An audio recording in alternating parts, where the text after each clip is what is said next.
So my original intention for the personal project, because I wanted to do something a little extra as opposed to the interview everyone else was very likely going to do, I decided I wanted to review a kit from my art personal project, the kit that I got by chance, the Perfect Grade RX.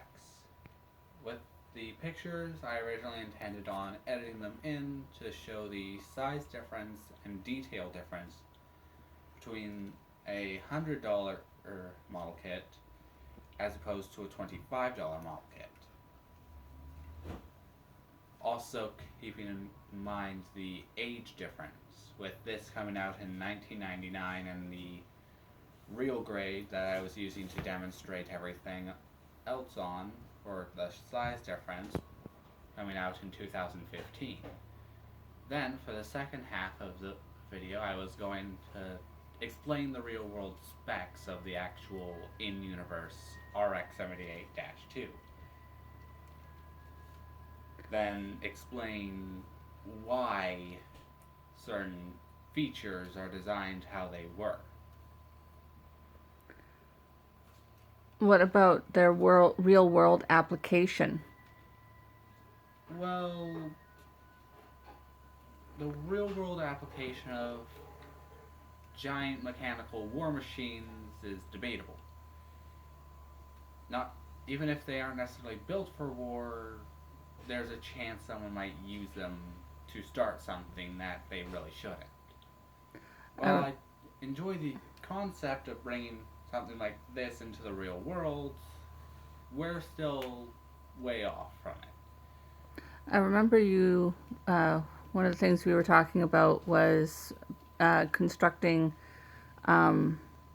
similar type things, but for like construction and for rescue missions and stuff of that nature. Well, those were designed to be much smaller in scale as opposed to 18 meters tall. I was originally estimating it to be around human sized, so it could actually carry people without actually needing to worry about bringing the whole roof down.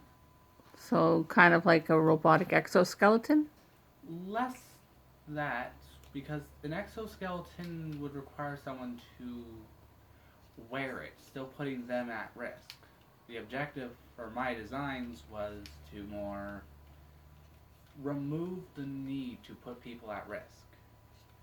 Basically having a remote control vehicle that just so happens to be humanoid.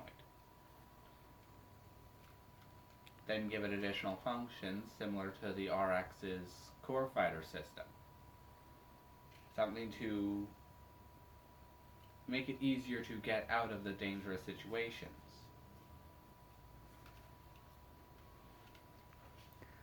My objective with my designs is less to make stuff easier and more to reduce the potential casualties. Make it easier for them to identify who's alive and who's not.